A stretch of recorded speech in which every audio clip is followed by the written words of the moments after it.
What is going on, guys? It's the Mad Dragon. Round 2 of the Six Nations is over, and it's a Monday, which means, of course, we need to check out the world ranking, see what has shifted up due to the results on the weekend, and then afterwards, we'll have a look at the Superbru results, see how people got on and who got their picks correctly, and just how terribly I did along the way. If you enjoyed this style of video, make sure to subscribe to the channel. Make sure you drop down in the comment section your thoughts on the games on the weekend, because we had some good ones. Now, the world rankings, where we normally start off with. This might be the first time we've ever had this in the world rankings. We had 3 games on the weekend, and I even believe there were extra games going on, proper tier 3 games and stuff.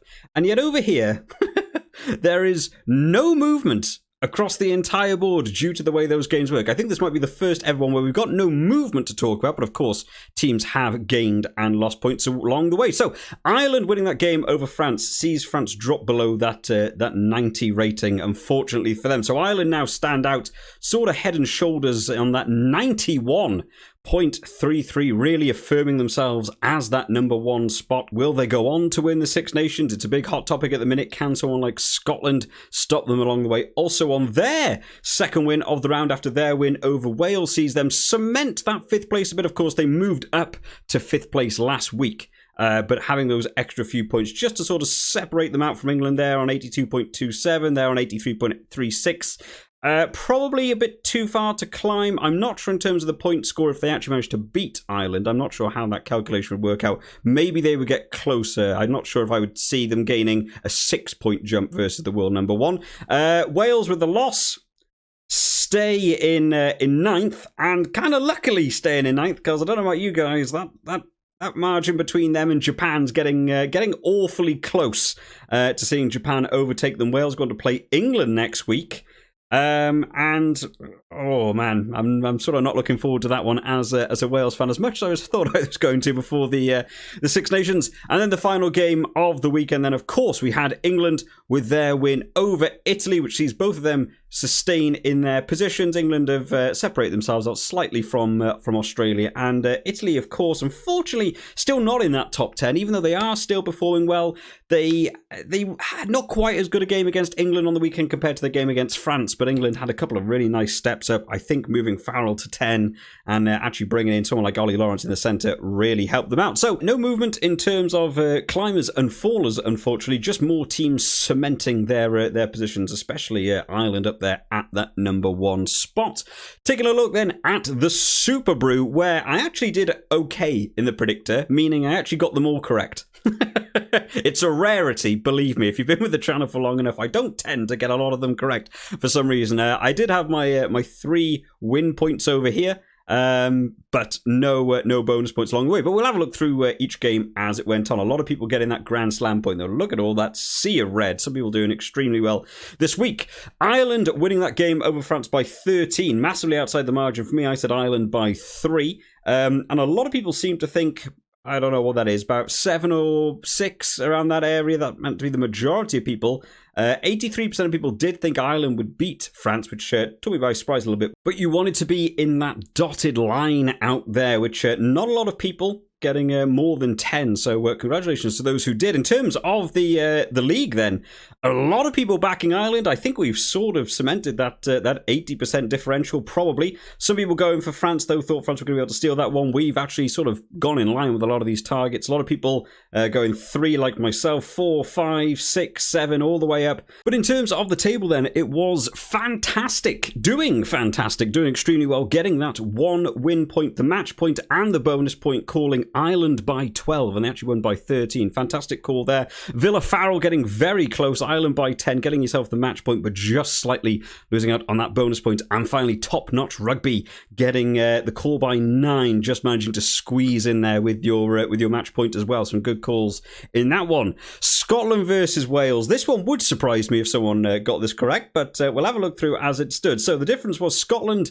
by 28. Most people thought Scotland were going to win this one as well. 85%. I did think this one might be more even, and I thought I was playing a bit clever by picking Scotland, but apparently not. I said Scotland by 6, so I was way off. Closest goes to Poxy there, calling Scotland by 14. I would have been very astonished if anyone had called Scotland by 28. And actually looking at the graph, it looks like no one really went above 20. So no one's going to be getting a whole bunch of match points in there, but Poxy will be taking the bonus point for getting closest. And I did think there was a limitation. Maybe Superbru have changed it. I did think the bonus point, you still had to be within 10. Maybe they've extended it out a little bit now to just whoever's the closest. So Poxy there, taking those 2 points. A lot of us picking Scotland. Apparently, if you just pick Scotland, that's all you needed to do at that point because no one else was stealing any points. A couple of people, though, do go for the Wales call. A couple of people went for a big Wales call there. T. Davis on Wales by 10, feeling confident in the Wales team there. And then finally, that England versus Italy game. England won that one by 17. A more convincing scoreline than I was expecting, seeing how well Italy played against France. In terms of people who got the match point, look at this. That is a lot of people, to be fair. A lot of people doing extremely well, calling England by a lot, getting that match point.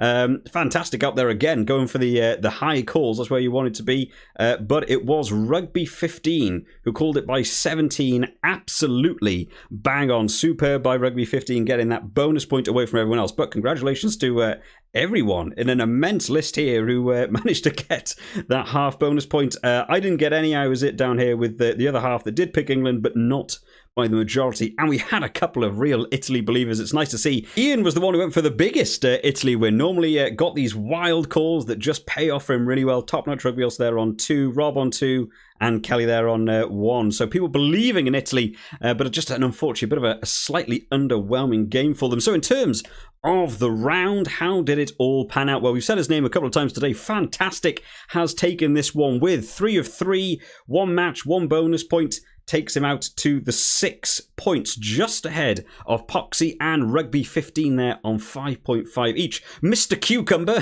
that's a great name, out there on 4.5 alongside of Joshua Peers, Gobi, Villa Farrell, Lepore and Connor's Rugby. Everyone just doing extremely well in this round. A few of us got 4. Where am I? I'm in there. I'm on the 4 train. Couple of people on the 2.5 group, down in the 2s, and a couple of people still not getting those picks in that round. But congratulations to Fantastic for winning the round. In terms of the leaderboard, how does it shift up then? Well, Rugby 15 climbs up the board here, climbing from 6th up to 1st. From that round, takes you to 10 points.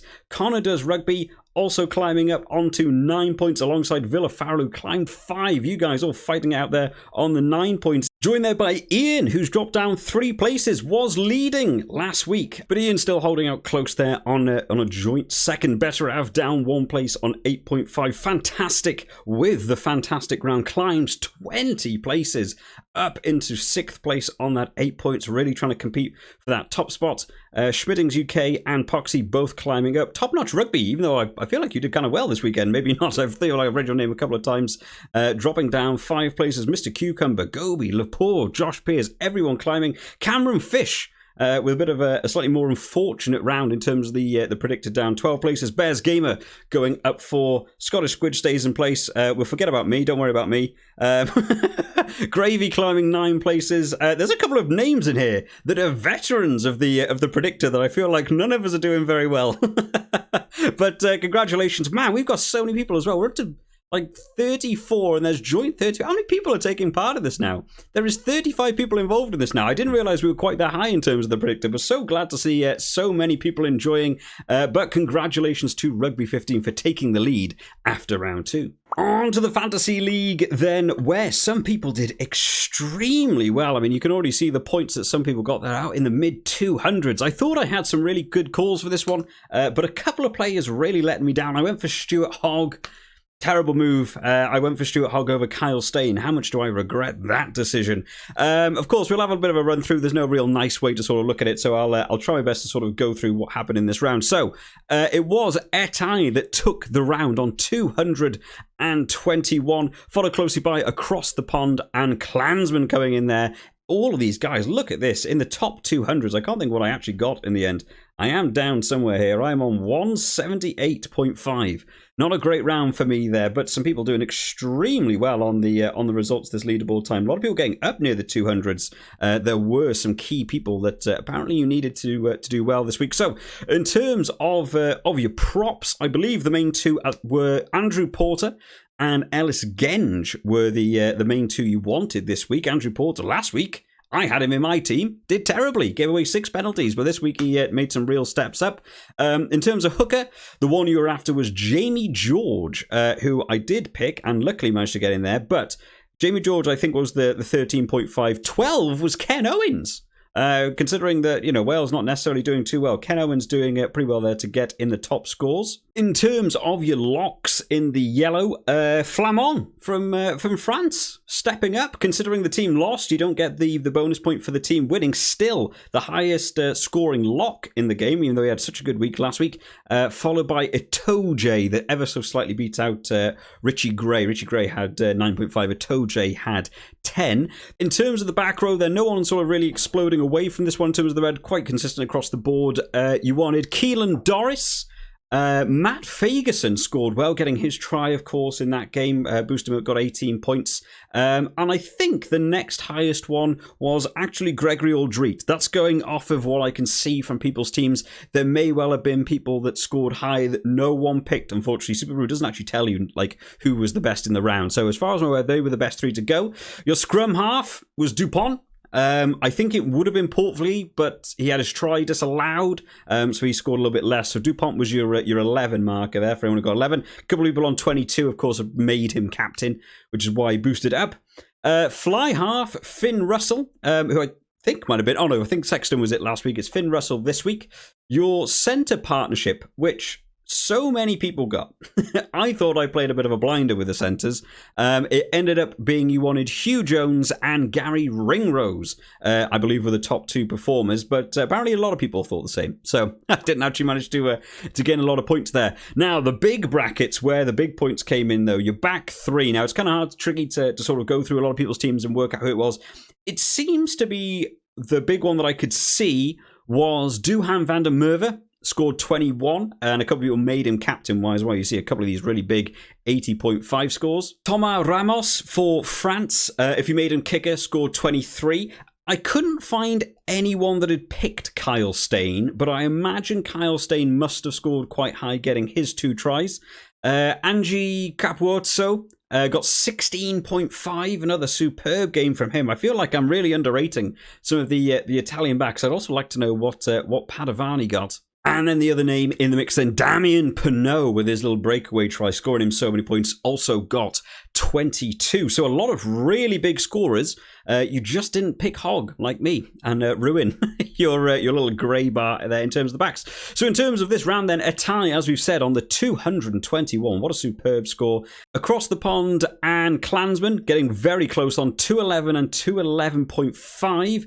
Dankan Ruck managed to get 4th, even though he actually picked a player that wasn't playing. Superbru subbed on Ken Owens for him, which allowed you to score that extra 12 points, really boosting you up there. Cameron Fish and Villa Farrell really fighting out on 203.5. GMC 10 and David Wakefield on 199 each. You guys are so joint on some things. Cersei and Kelly on 196.5 each. Rugby 15 just behind on 196. Alex on 193.5. And we begin to go into the sort of 180s here. Where am I? Oh god, I'm all the way down here. 178.5. I'm kind of far down the list today. I have joined Mr. Cucumber on that 21 region, considering how many people we have involved in this league.